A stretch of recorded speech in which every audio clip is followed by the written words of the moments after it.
the Bay to face Steph Curry and the Golden State Warriors. These teams, they are not new to the play-in. They met in 2021 with the Grizzlies getting the win in overtime. Meanwhile, the Golden State Warriors, they're 0-3 in the play-in all time, while the Grizzlies are 2-1. But that was then, and this is now. The Warriors have won 3 of the 4 meetings this season, and each win came by single digits. But the Warriors know all too well what can happen if you wrestle with a grizzly bear. Memphis's lone win against Golden State, it was a 51-point beatdown.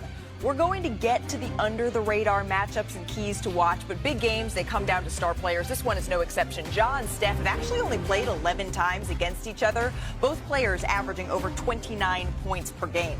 This game has massive implications for both teams. As the winners get 4 days of rest and prep time before taking on the Rockets, they avoid being on the Thunder side of the bracket, if that's something that interests you, to stay away from that matchup. The loser, they'll have to play an elimination game on Friday against the winner of the Mavericks and the Kings game, and even if they win that, they start the playoffs just 1 day of rest against the Thunder on Sunday. So who better to break it all down with than our senior NBA insider, Shams Charania, our senior writer, Brian Windhorst, and a 3-time champ, Udonis Haslem. I'm Malika Andrews. Let's get into it, UD, because tonight is simple. Win, and you are in. You get to play the Houston Rockets. Lose, and we just laid out everything that you have to face. So what is tonight going to come down to? Steph Curry. Chef's got to cook. And with back against the wall, we all know that as Golden State goes, Steph Curry, as Golden State goes, it's off Steph. The energy that he brings, the offenses, all the attention that he gets, it unlocks the other guys. As Steph Curry goes, Golden State will go tonight.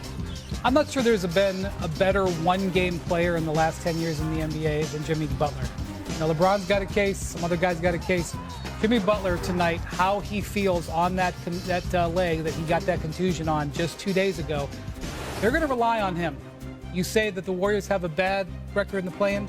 Jimmy has a great record in the play-in. They need Jimmy Butler tonight to give them a big performance. It's a small sample size, but we were talking about Jimmy Butler as potentially the greatest play-in player of all time. Maybe him and Trae Young have a case to be in that conversation, but he needs to be healthy to do that. And we saw it. We're going to show you video right now, actually, of Steph Curry this morning getting warmed up. He has a brace on his hand. You can see he hurt it in a previous game here, so he's going to need to be playing through some pain. There's that video we mentioned, as well as Jimmy Butler, Shams. We saw him knock knees at the end of the final game of the regular season against the Clippers. What can you tell us about their statuses tonight? Malika, Stephen Curry is in. He's playing with that wrap. A Golden State Warriors source told me it's good enough for him to play on. It's healthy enough for him to play on. He's got that right thumb sprain. He's re-aggravated a few times this year. But Jimmy Butler is the bigger thing. And this is playoff time. This is playoff Jimmy in a lot of ways.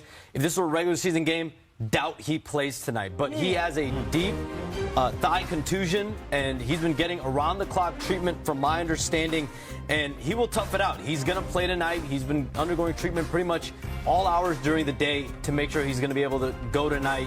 So he'll be very needed against Memphis. When you hear that this in a regular season game might not be something that Jimmy Butler plays, Brian, what do you think, knowing how important tonight is? I think that this is exactly why they traded for him, because we've seen Jimmy Butler in the postseason play through injuries that other guys might not play through and certainly not thrive in. That series that he had a couple years ago, when he was not right on his knee, where he went in with Mr. Haslem here and led them to a victory over the Boston Celtics, one of the most impressive single-person performances I've seen in the last decade. Jimmy Butler, even though he's not 100%, I believe that he can deliver a difference-making performance tonight. But that, you imagine that you're going to need even more from Steph. Yeah, you're going to need more from Steph. I mean, Brian, to your point, that even last playoff run, Jimmy Butler played 3 quarters with a grade 2 MCL sprain.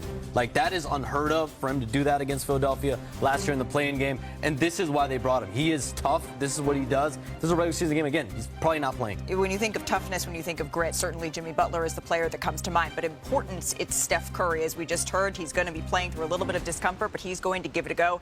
And the Memphis Grizzlies, they remember the last time they saw Steph Curry. He exploded for 52 points. How can they slow him down here, UD? I mean, they got to top lock Steph. You got to keep him from getting the ball. You got to stay in between him and the ball, obviously, and make everything tough for him. So we're going to get into it right now. Let's do it. This is a job for the big board. Let's get into it right now. I'm a defensive guy. I love this. How do we stop the other players on the other team? Right now, you see Steph on that baseline right now. You see Josh taking that top side. He's in between Steph and the ball. He's going to push him away. So nothing Steph does is easy, even before he gets the ball. He cuts baseline. You see Josh goes over the screen and meets him on the other side, so he has a body on to keep Steph from going back there on that baseline. One adjustment I think that Golden State will make is to try to keep Steph off that baseline. If you keep him off that baseline, you're allowed to go backdoor and exploit those matchups. You see their top lock? You keep him off that baseline, now he can take that backdoor cut and exploit that. He exploits it. Edey does a good job of recovering. He passes the ball. Now he knows he has a big on him. This is his world. This is not Edey's world. We got Zach Edey in my world right now. I'm going to dribble a little bit. I'm going to dance a little bit. I have no intentions on driving the ball. I just want to lull you to sleep so I can put this in your eye real quick. Take that with you. We're getting back on defense now. Now we talk about Draymond, who's being the basketball player and has the IQ. You're top locking Steph as soon as he comes across half court. This could be a good defensive play, but you have a great, smart basketball IQ in Draymond, who comes and sets the flat right here at the three-point, and Steph goes back door and pulls up for the three.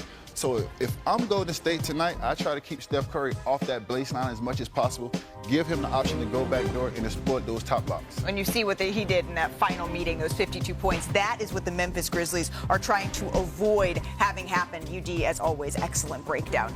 It's going to come down to the stars, as you alluded to. On the other side, that means Ja Morant. What's at stake for him in this one, Brian? I have an idea.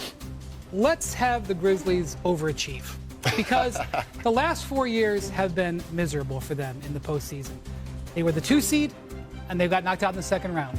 Then they were the 2 seed, and they got knocked out in the first round. Last year, devastated by injuries, no postseason. This year, they were the 2 seed 2 months ago. Then when they fired Taylor Jenkins, they were tied for the 4 seed. Where are they today? They're the 8th seed. These are things that are going the absolute wrong direction.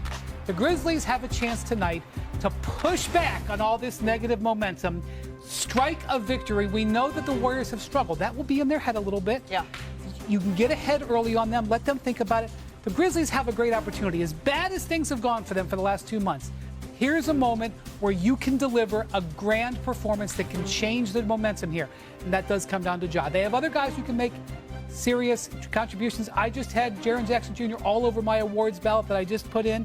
He's been their most consistent player. But this really is a great opportunity for Ja to reverse the narrative that has been against this team now for the last 3-4 years. I agree with you, Wendy. To piggyback off what you said, it's never been a question on Ja's talent.